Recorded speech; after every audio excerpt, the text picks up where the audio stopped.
One thing that I always find so funny is at a Starbucks, they make something called the pumpkin spice latte. Yes. And they never put any pumpkin in it. No. There's no pumpkin. It's just the spices. Yeah. Well, carrot cake also has a spice. It's subtly different, more vanilla. Well, there's actual real carrot in it.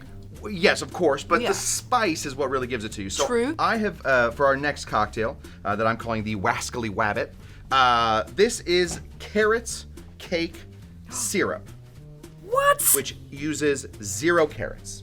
There is just no carrot in here. It is all the spices from a carrot cake. So we are basically getting I need the to smell it. flavor of carrot cake, but without using any carrots. So in the future, if we don't have carrots left, we will always have the spices for carrots left. Can you make a candle of this? Yes. I had literally no idea how to make a candle. So good. That is carrot cake in a bottle. Carrot cake in a bottle. So let's begin to build this one. We're gonna start off over here. We want something nice and dry as our base. We're gonna start off with 1.5 ounces of rye. This is Old Overholt, one of the oldest distilleries in the United States, and certainly one of the oldest ryes. Old rye. This was a favorite of Billy the Kid's, Ooh. his favorite whiskey. Next thing, I wanted to sort of elongate this cocktail a touch by finding interesting stuff. This is Madeira. Oh.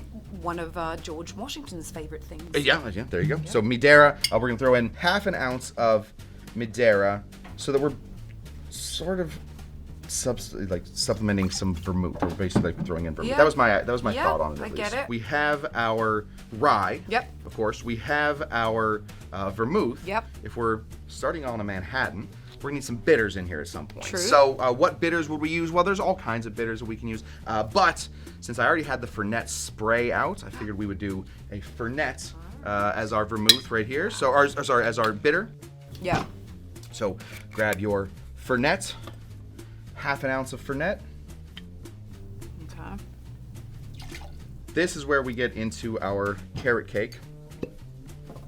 Plop. Plop. We need 1/2 ounce of a carrot cake syrup. Okay. What you really, though, when you have a carrot cake, what do you want? You want the frosting. That's the best Yeah, part of a that's carrot true. cake. So obviously I won't be putting any frosting in here. Instead, I will be giving it sort of that feel with a full egg. There we go. Full egg cracked in a separate vessel. It's interesting that you're using a full egg, not just the egg white. I really wanted to make this into like a thick situation, like a moist, thick situation. Yeah, so yeah. That's why we went full egg. This ends up being like a flip Yeah. right there.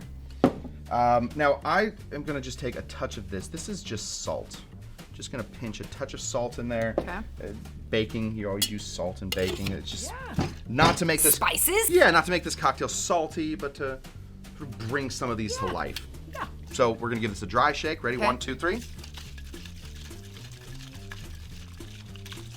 Yep. That baby dry shake. Yeah. Smell pretty good so far. The next thing I want to put in is the stuff for a wet shake. Some ice.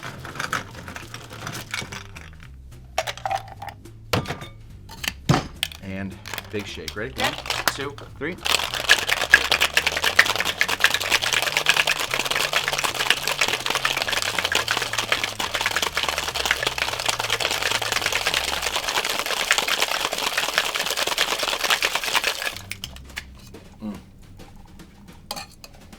Smell like carrot cake? You know, this is not the most carrot cake flavored thing of all time. I It's just need that hint. Yeah, it'll be there. That little subtle. It'll certainly be there. We want to take our Hawthorne strainer. We want to go nice and slow. And when you do egg stuff, any kind of foam stuff, you don't want to be pulling it up, pulling it down. You want to keep it nice and close so that you aren't creating a bunch of bubbles. And it's got a set, right? You'll see the froth sort of build at the top. Yeah, so like if you start doing this, you'll Yeah. start to see like how even one little drop starts to like affect the front. Want to keep it nice and close to there. Then we're gonna take just a little nutmeg. Yeah. We just want to Little meg of the nut. on top of here. I like to put the nutmeg just on one side of it. Let me just put this right here. There we go. Put the nutmeg on one side of it so you aren't at least on your first few, you aren't just like taking a big old bunch of nutmeg to the face. And then why not just a touch more salt right over here. Salt all the way through. And there we have it. This is a cocktail called the Wascally Wabbit. The Wascally Wabbit. I mean, it looks beautiful. It's a good looking cocktail, yeah. Very good looking cocktail. Yeah. Let's see what this tastes like. Cheers! It smells delicious. Oh, yeah. I mean, Yeah, right? this is a really great one, Kush. Yeah. You did a fantastic. Thank you very much. Yeah, that's trying to get those proportions right, trying to find the Oh, yeah. the right stuff. The Madeira was kind of a weird stroke of No, but it suits. It gives that little bit of sweetness that balances out with the salt that you put in there. Sure. But then you get that subtle little, oh, I'm just some carrot cake passing through. Just don't mind me. Don't mind me just passing through here. It's like, how is there carrot cake in here? You know what I mean? It gives you that little surprise carrot cake. It's on its way to Albuquerque. Yeah, probably. We don't know. Yeah.